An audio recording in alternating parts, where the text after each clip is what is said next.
Chères auditrices, chers auditeurs, salam alaikum et bienvenue dans un voyage sonore qui vous invite à explorer, grandir et embrasser les merveilles de la vie.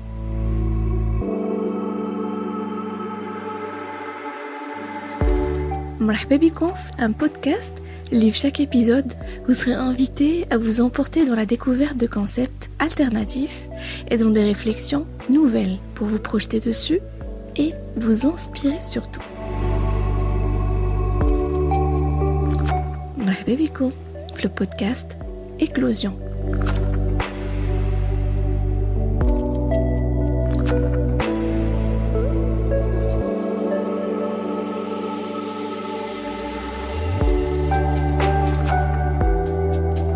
Je suis très ravie de vous accueillir pour le tout premier épisode de notre podcast Éclosion.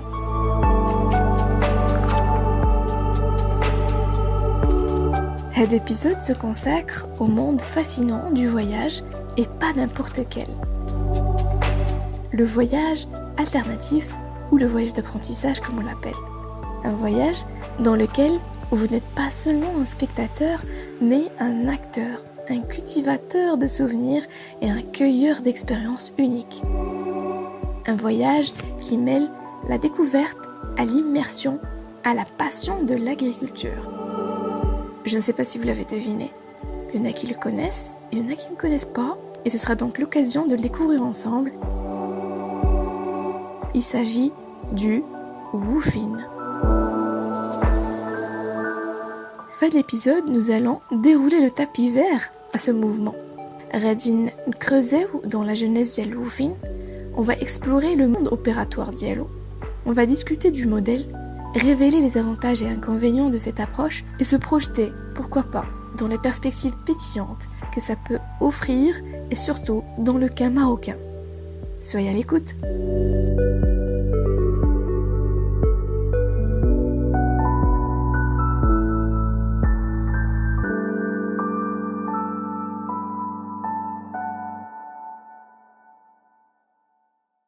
Ala barakatillah, on commence avec la genèse du mouvement du woofing.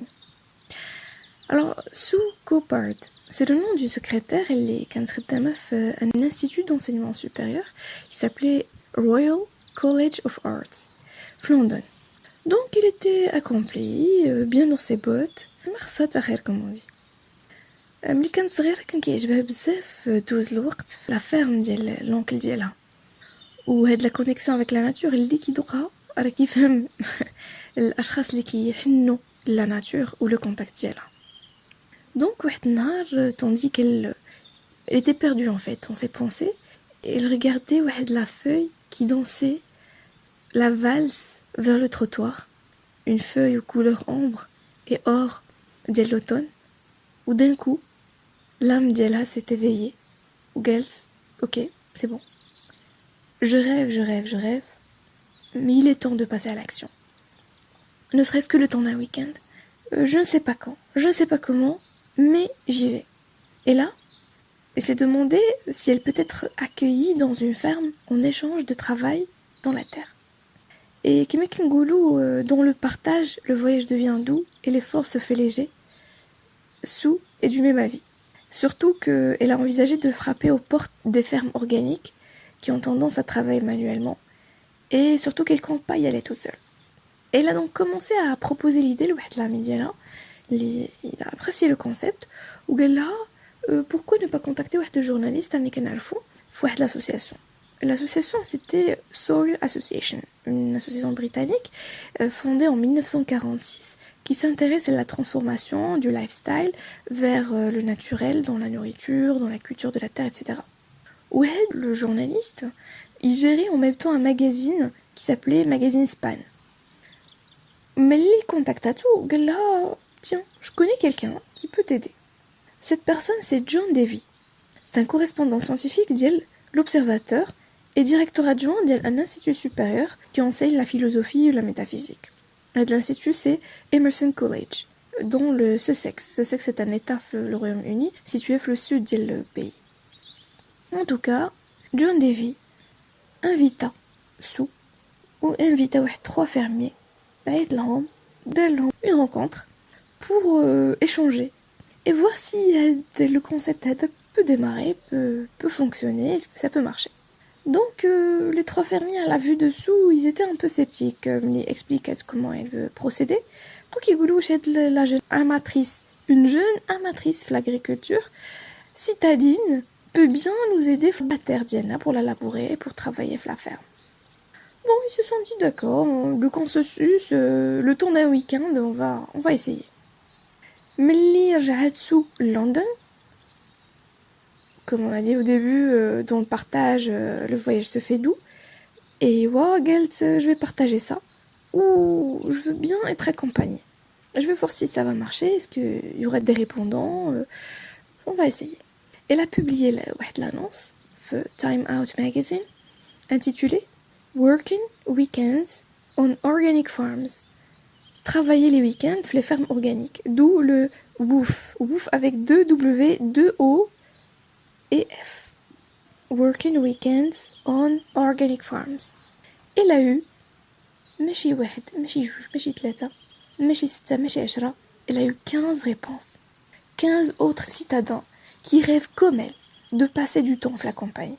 Comme quoi, on n'est jamais seul à rêver de quelque chose de particulier. Il y a toujours des gens qui sont comme nous. Il y a toujours des gens qui nous ressemblent.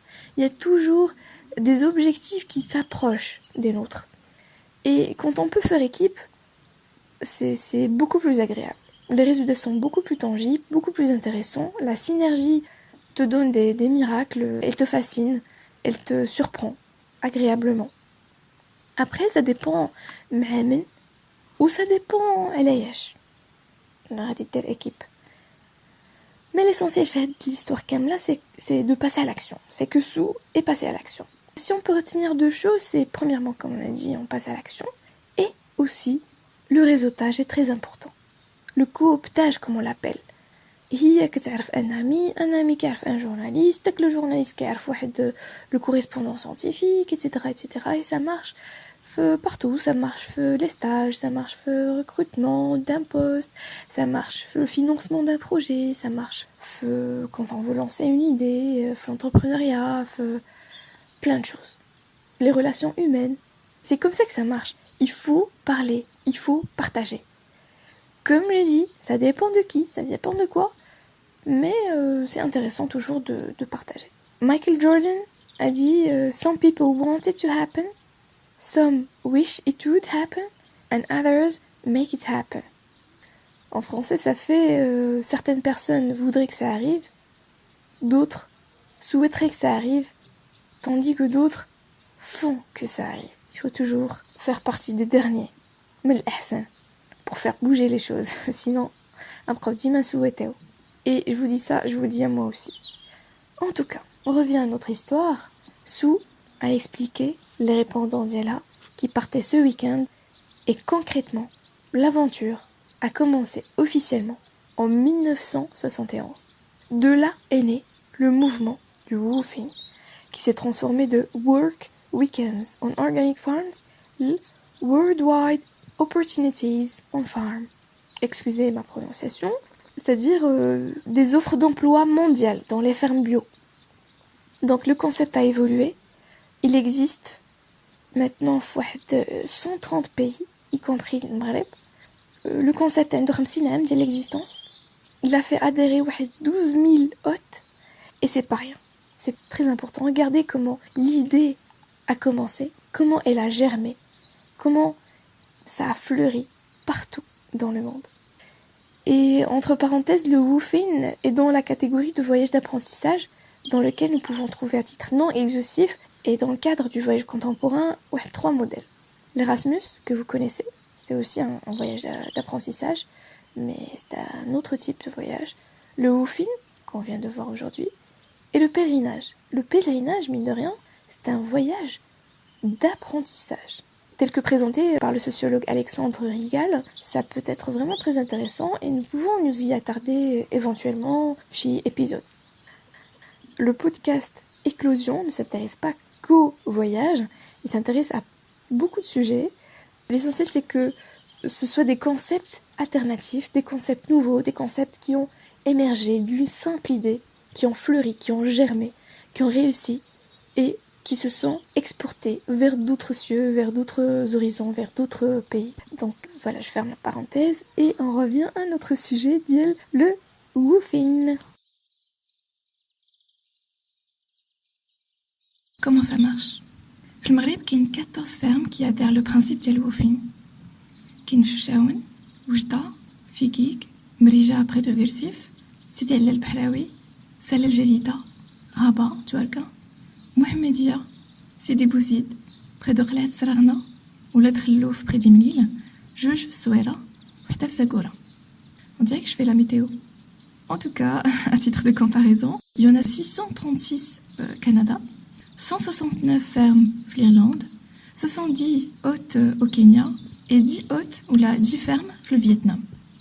Bien sûr, il n'y a pas de quota par pays, c'est juste que ça dépend de la volonté des fermiers. Ils veulent adhérer au principe de l'woofing ou pas, est-ce qu'ils veulent accueillir chez eux des gens qui veulent travailler sur les fermes. Donc ça dépend de la mentalité, tout simplement. Les fermiers, comment ils pensent et comment ils réfléchissent. Donc comment ça marche? Moi, en tant que woofer, je suis intéressée par ça. Comment faire pour essayer le woofing? Alors le site, si on va sur le site officiel de l'woofing, en zoomant sur le coin qui nous intéresse, le map, Reddy va nous donner les informations qui concernent la ferme. Alors quel est le nom de la ferme? Une petite description d'elle, au cas où, pour connaître le nom du hôte, l'aventure à laquelle on peut s'attendre. S'il y a une description, sinon juste le nom du hôte et le nom de la ferme. Dernière mise à jour et combien de commentaires disponibles. Justement, les commentaires, c'est la jauge qui nous montre que le hôte est intéressant, que l'aventure peut nous intéresser éventuellement concernant les activités proposées, concernant l'hébergement, concernant l'apprentissage, tout simplement, la ferme, et aussi l'expérience vécue par d'autres woofers, donc qui a un review. C'est très important, ça peut nous guider, ça peut nous faire désister, mais l'aventure les commentaires sont à lire minutieusement, on va dire. Et il est assez difficile d'avoir une idée claire, et là, c'est à quoi on va s'attendre. Il y a aussi, parmi les descriptions ou les informations, les pratiques à découvrir, la culture de fruits, l'élevage, une boulangerie, qu'est-ce qu'on va faire exactement. Les méthodes utilisées, chez manuel, on utilise des machines. L'hébergement, donc on accepte les enfants, on accepte les animaux ou pas, il y a la capacité d'accueil le fermier. Les repas offerts aussi. La durée du séjour, juste une journée, un week-end, moins ou plus d'une semaine, moins ou plus d'un mois, etc. Je nomme les langues parlées aussi. Le type d'hôte, c'est une entreprise ou un particulier. Et puis la superficie de la propriété.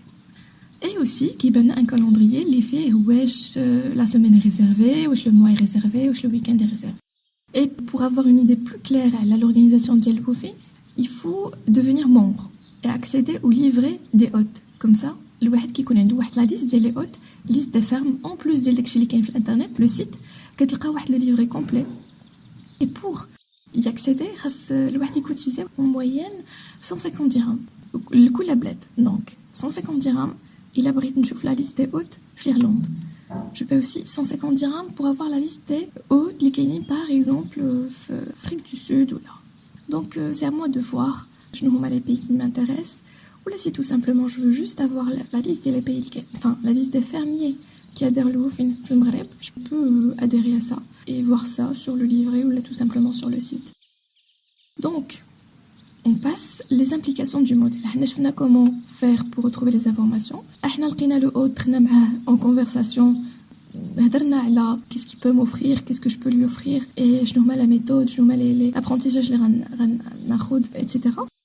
Mais je nomme les implications. Je nous redis le woofing. Il faut rappeler que le principe du woofing, mais qu'il y a une circulation de flux.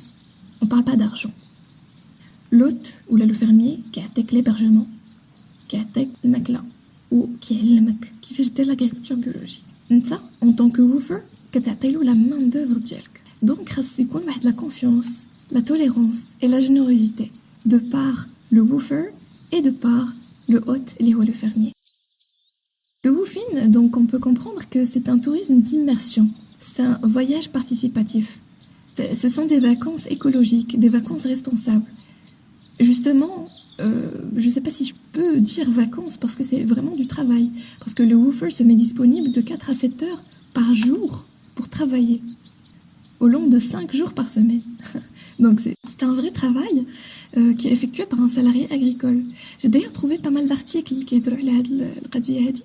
concernent le travail parce qu'il y a un grand manque de légifération ديال الوفين. On se pose sur la question de le travail dans un cadre qui fait référence au fief médiéval parce que ça rappelle la terre des nobles dans l'ère médiévale qui évoque le rapport entre le woofer et le hôte. Le hôte, les rois, un peu plus, on va dire, de privilèges. C'est lui qui t'héberge chez lui, qui te nourrit, qui te loge. Et toi, en tant que woofer, tu offres ton travail ou là, ta main-d'œuvre. Donc, il y a une grande question qui se pose à ce propos et qui, justement, se pose là, les garanties et la protection du travailleur. Parce que, finalement, c'est une vraie relation de travailleur, d'engageant le salarié et l'employeur, en fait. Sauf que c'est pas officiel et c'est pas comme on connaît. Et il n'y a pas de circulation d'argent. Donc il y a des articles, si vous voulez, vous pouvez rechercher sur Internet Laurent Herbst, Le Woofing, un territoire du travail des Nièvres, Kern, Dagmar Kroner ou Mathieu Pay. Passons aux atouts et épines du woofing. Comme on a dit et comme on a évoqué tout à l'heure, le woofing, c'est une vraie immersion dans la vie d'un agriculteur et d'un local dans le monde rural. C'est l'occasion de certaines personnes qui ne connaissent pas du tout le mode de vie, de le connaître, de le toucher de très près et de le vivre carrément, de se mettre dans la peau d'un agriculteur dès tous les jours. Machi, je vais en vacances, je vais faire une petite balade, apprendre un nouveau métier. Si jamais je veux me convertir un jour en agriculteur ou là, je veux tout plaquer et je veux aller construire une petite maison, un champ, voilà ce à quoi je peux m'attendre. Apprendre la langue de l'hôte, par exemple, je vais apprendre la mazère. C'est une occasion pour apprendre. Éveiller des aspirations. Ça peut éveiller chez des gens l'aspiration pour être boulanger, pour élever, l'aspiration d'être un guide dans la montagne. Ça peut donner des idées pour se convertir professionnellement par la suite. Mais aussi de prendre sa retraite. Ça permet aussi de changer d'air, de se connecter à la nature, se connecter à l'autre, de faire de nouvelles connaissances. Et aussi et surtout, pour beaucoup de jeunes, de voyager gratuitement entre guillemets, parce que finalement on offre son temps, son énergie et son travail en contrepartie de l'hébergement et de la nourriture, mais sans payer aucun sou. C'est-à-dire qu'il y a pas mal de jeunes qui font le woofing pour aller voyager, découvrir d'autres pays, en ne réservant que le billet et puis le transport de l'aéroport jusqu'à la ferme, et puis voilà. Par contre, les inconvénients sont un peu spéciaux. Pas spéciaux, mais ça fait un peu peur, on va dire. Notamment l'absence du cadre légal, comme on a dit tout à l'heure. Donc, le woofer n'est pas vraiment très protégé. Il peut être en face de lourdeurs de travaux qui l'attendent. Il y a un grand risque de se faire exploiter par un agriculteur. Il n'est pas vraiment resté à des principes de la transparence, de la générosité, de l'agriculture biologique. Il va lui donner d'autres travaux, par exemple. Je sais pas quoi, donc c'est tout à fait loin de l'agriculture biologique. Après, ça dépend de l'envie d'apprendre le woofer, mais voilà, il peut être surpris par ça. Et ça peut vite donner un film d'horreur. Tu es dans un champ, il n'y a rien, il n'y a personne. Le fermier connaît très bien son domaine, connaît très bien, on va dire, les périmètres de la ferme d'Yellow. Donc, il peut faire fic ma bras. Il n'y a pas de caméra et rien. Donc, il n'y a pas de cadre légal qui te protège. Il faut vraiment faire attention. Donc, avant de partir, bien poser les questions, bien s'informer, bien savoir où est-ce qu'on met les pieds. Et dans le contexte marocain, je pense que la plupart des agriculteurs et des gens, en tout cas les particuliers, sont vraiment très hospitaliers et peuvent aller au-delà des principes du woofing. Ça peut vite se transformer en une grande famille, amitié et famille. Si on veut contextualiser un peu ça rentre bien dans la case du tourisme rural et vers que la ministre actuelle du tourisme, de l'artisanat et de l'économie solidaire compte impulser dans la feuille de route de la stratégie 2023-2026. Mais également, ça rentre aussi dans le cadre de pas mal de stratégies qui ont été prônées par le ministère de l'Agriculture. Et dans le cadre le séisme qui a touché la région de Haouz, on peut dire que ça peut aider les locaux pas mal Surtout si on va chouïa modeler هاد الوفين pour aider la population locale, ou là, penser à un concept similaire, mais qui profite à la région en fonction de la culture dialogue, en fonction de, on va dire, les us et coutumes marocaines. Qu'est-ce que vous en pensez, vous? Est-ce qu'on peut pratiquer le woufin في المغرب? Est-ce qu'on peut penser à un modèle qui ressemble à ça pour aider les locaux? Comment pouvoir imprégner les gens de la culture de l'agritourisme?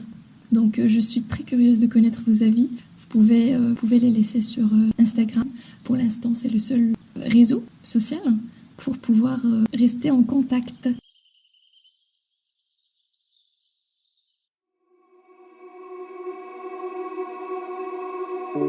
Alors, en conclusion, chères auditrices et auditeurs, nous avons plongé dans l'univers d'El Woufin, le voyage qui est alternatif, qui mélange entre la découverte, le partage et l'agriculture, de sa genèse humble à sa diffusion mondiale, en passant par les avantages Diallo et les défis réalistes Diallo. Finalement, le Woufin évoque un nouvel horizon pour les voyageurs curieux et responsables. La graine d'idées germe doucement.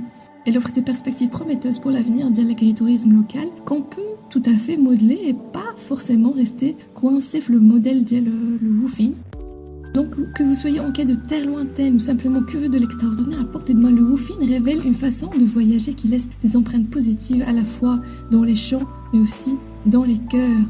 Merci de m'avoir rejoint vers l'exploration le woofing. Si cet épisode est bon, n'hésitez pas à le partager autour de vous.